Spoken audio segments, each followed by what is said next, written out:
डेडलाईनला जरी 5 दिवस राहिले असतील तरी देखील आपल्याला माहिती आहे आपल्या देशात पावसाळा हा सुरू झालेला आहे. केरळात पाऊस तर अधिकृतरित्या सुरू झालेला आहे. आपल्याकडे गेले पूर्ण आठवडाभर आपण पाहतो, आता देखील बोलत असताना रिमझिम पाऊस आहे. सगळीकडे आपण एकच दृश्य पाहतोय, रस्त्याची कामं पूर्ण झालेली नाही आहेत. जी सेफ स्टेजला आणायला पाहिजेत ती कामं सेफ स्टेजला आणलेली नाही आहेत.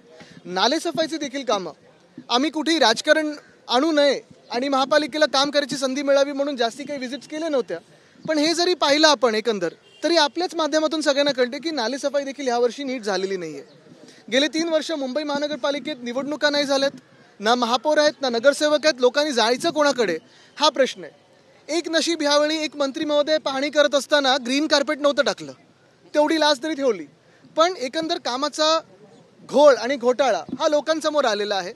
आणि जी आश्वासनं, खोटी आश्वासनं, खोटारडेपणा आम्ही उघडा पाडला त्यांचा की 2 वर्षात मुंबईला खड्डेमुक्त करू, 2 वर्षात आम्ही पूरमुक्त करू.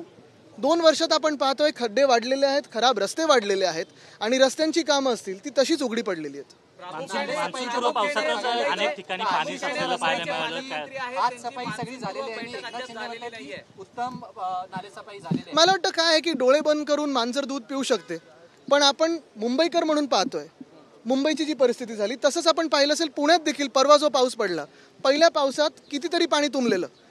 हे प्रकार आधी व्हायचे नाहीत. मग मेट्रोची कामं असतील, इन्फ्रास्ट्रक्चरची कामं असतील, काळजी न घेता हे सगळं जे होतं आहे, बॅरिकेड जसे लावले जात आहेत आणि रस्त्याचा घोटाळा, मी कदाचित तुम्हाला कंटाळा येईल पण 2 वर्ष हेच बोलत आहे की रस्त्याचा घोटाळा झाला. मध्यंतरी अधिवेशन सुरू असताना देखील अध्यक्षांनी बैठक घेतली होती आणि त्या बैठकीत आपल्याला पहिलं त्यावेळीच सांगितलं होतं खरं काही त्याच्यातून निघालं तर चांगलं होईल. पण जैसे थे ही परिस्थिती आज आहे आणि ह्याला एकच उत्तर राहील, निवडणुका घेऊन ही जी काही कीड, राजकीय कीड महानगरपालिकेला कॉन्ट्रॅक्टर्सची यांनी लावलेली आहे, मिंदेंनी, एशनशीनी, ती दूर करणं. 2023 पर्यंत 22 पर्यंत खरं तर मुंबई महानगरपालिकेमध्ये नगरसेवक होते, त्यावेळेस 100% जवळपास ही नालेसफाई झाली असल्याची माहिती मिळते. त्यानंतरची 2 वर्ष किमान 64-65% नालेसफाई झाल्याची देखील माहिती आपल्याला आठवत असेल कोविडचा काळ असताना देखील आणि त्याच्या आधी देखील जेव्हा नगरसेवक होते आणि मुंबई महानगरपालिकेत शिवसेना होती, शिवसेना उद्धव बाळासाहेब ठाकरे होती, तेव्हा 25 वर्ष आम्ही लोकांना उत्तर द्यायला रस्त्यावर असायचो.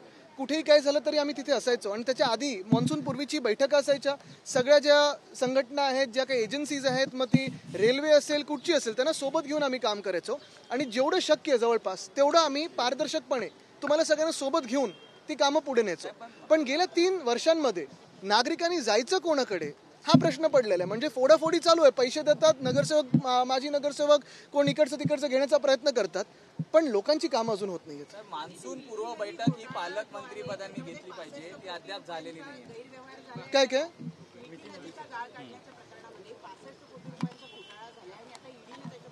नक्कीच. आणि चौकशी मला वाटतं महत्त्वाची ही व्हायला पाहिजे की गेल्या 3 वर्षामध्ये हे सगळे जे काही झालेलं, मग मिठी नदी असेल, गाळ काढणं असेल, दहिसर, पोईसर, ओशिवारा, हे सगळं किंवा आत्ता रस्ते, ह्याच्यात सखोल चौकशी मला वाटतं कोर्टाने केली पाहिजे.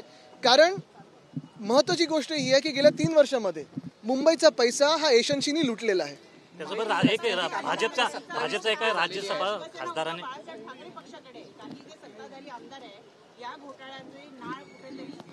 मला वाटतं सत्ताधारी आमदारांनी हे लक्षात घ्यावं की गेले 3 वर्ष कोणाच्या खाली तिथे काम करतात.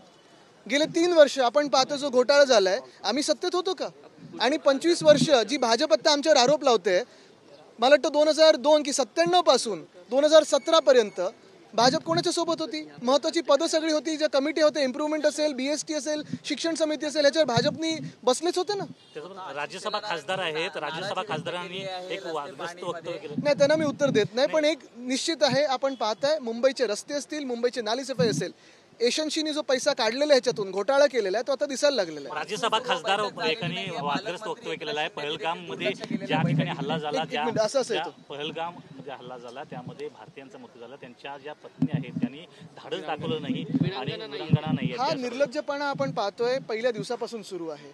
आपण एक पाहिलं असेल, त्या ज्या पत्नी होत्या त्या नेव्ही ऑफिसरच्या, त्यांना कशी शिवी दिली गेली. मग विक्रम मिस्री जे स्वतः केंद्र सरकारचेच अधिकारी आहेत, त्यांना शिवीगाळ झालेली. आणि आता हे मला वाटतं हा निर्लज्जपणा भाजपचा, एका बाजूला आपण जगाला काय करायचं हे दाखवत आहोत, पण दुसऱ्या बाजूला इथे प्रचार सुरू झालेला आहे. आम्ही जगभरात एकत्र आहोत भारतीय म्हणून, हे आम्ही राहूच, पण इथे त्यांनी त्याच्यावरनं राजकारण करू नये. त्याच्यावर महिला आयोगाच्या अध्यक्ष आहेत. पालकमंत्र्यांनी घेणं अपेक्षित आहे. मान्सून दाखल झालेला आहे, मात्र अद्याप पालकमंत्र्यांची बैठक ही झालेली नाही. पालकमंत्री फक्त स्वतःच्या बंगल्यांसाठी, गाड्यांसाठी, अधिकारांसाठी बैठक घेतात. बाकी मुंबईकडे कोणाचे लक्ष नाही.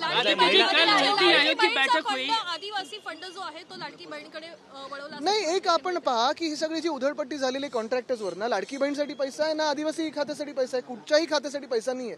आता आम्ही शालिमारची पण मागणी केली आमच्या बीडीडी चाळींसाठी.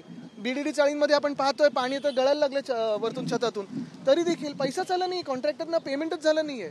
लाडक्या कॉन्ट्रॅक्टरना पैसे मिळतात, बाकीच्यांना नाही. महिला आयोगाचे अध्यक्ष आहेत. महत्त्वाचा प्रश्न असा आहे की सुजय विखे पाटील असं म्हणतायत की शिवसेना उद्धव बाळासाहेब ठाकरे पक्षांबरोबर आता कोणाची युती होणार नाही.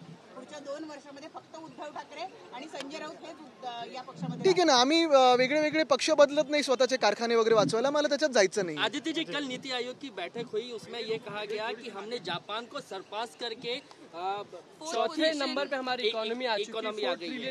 खुशी है, इकोनॉमी बढ़ते जाए, लेकिन इसी के साथ रोजगार भी बढ़ते जाए, लोगों की आमदनी भी बढ़ते जाए और लोगों में खुशी भी बढ़ते जाए. क्योंकि आज अगर आप देखिए तो सबसे बड़ी दिक्कत इस देश में बेरोजगारी है, सबसे बड़ी दिक्कत इस देश में महंगाई है, और यही है कि सरकार इस पे सीरियस है कि नहीं पता ही नहीं चलता. क्योंकि अगर किसी को पूछे सरकार में कि क्या करना चाहिए तो कहते हैं भजिया तलो. ऑपरेशन सिंदूर को लेकर जो बीजेपी के खासदार हैं, राज्यसभा के सांसद ने जो कहा है, विवादित बयान दिया है और ये कहा है कि वीरांगना नहीं. ये भाजपा की मानसिकता है, जो वो छुपाना चाहते थे, जो उनके मन में है वो बाहर आ गया. इसके पहले भी हम देख रहे हैं राजीव जी कि हमेशा इस तरह के बयान आते रहे. मन की बात में प्रधानमंत्री ने आतंकवादी का जिक्र किया. इस प्रकार से पूरे देश में माहौल चल रहा है. नहीं पता नहीं, मैं सुनते नहीं आया हूँ कभी मन की बात, तो मुझे पता नहीं. हम तो दिल की बात कहते हैं. हाई लेवल मीटिंग होने जा रही है जिसमें एनडीए के मिनिस्टर्स और DCM chief ministers will be attending operation Sindoor को लेके. और बट सवाल यही है, अगर दुनिया भर में हम ऑल पार्टी डेलीगेशन भेज रहे हैं और हम सब भारतीय हैं, तो फिर यहाँ क्यों ये वाद हो रहा है कि एनडीए और नॉन एनडीए? सारे चीफ मिनिस्टर्स को बुलाओ. जो बॉर्डर एरियाज है वहाँ के तो 2-3 चीफ मिनिस्टर तो बाहर के हैं, दूसरे पार्टी के हैं. क्या दूसरे देश के नहीं है ना, एक ही देश है. तो क्यों इसमें फिर ऐसी डिवीजन हो रही है? एनडीए हो नॉन एनडीए हो, सारे चीफ मिनिस्टर्स को बुलाओ और ब्रीफ कीजिए. और हमारी तो मांग यही है कि पार्लियामेंट का सेशन बुलाइए.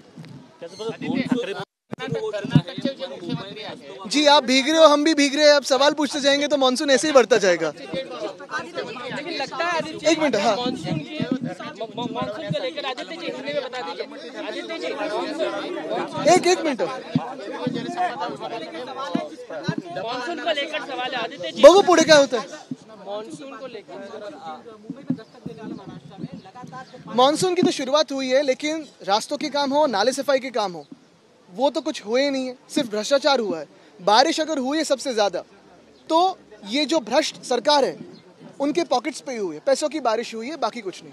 सवाल ये है, जिस तरीके से मन से और शिवसेना के साथ में आने की बात चल रही है, क्या लगती है बातें सचमुच सीरियस? बात एक तरफ से हुई नहीं, दोनों तरफ से बात अगर आप देखें तो सिर्फ प्रेस में हुई है. और हमने यही कहा है कि महाराष्ट्र के हित के हो, समाज के हित के लिए हो, इस देश के हित के लिए हो, अगर कोई भी साफ दिल से साथ में आना चाहता है इस भ्रष्ट सरकार के खिलाफ, जो एंटी महाराष्ट्र है, जो भाजपा एंटी महाराष्ट्र है, जो भाजपा एंटी मुंबई है, उनके खिलाफ कोई आना चाहता है तो हम खुले दिल से स्वागत करेंगे. दोन्ही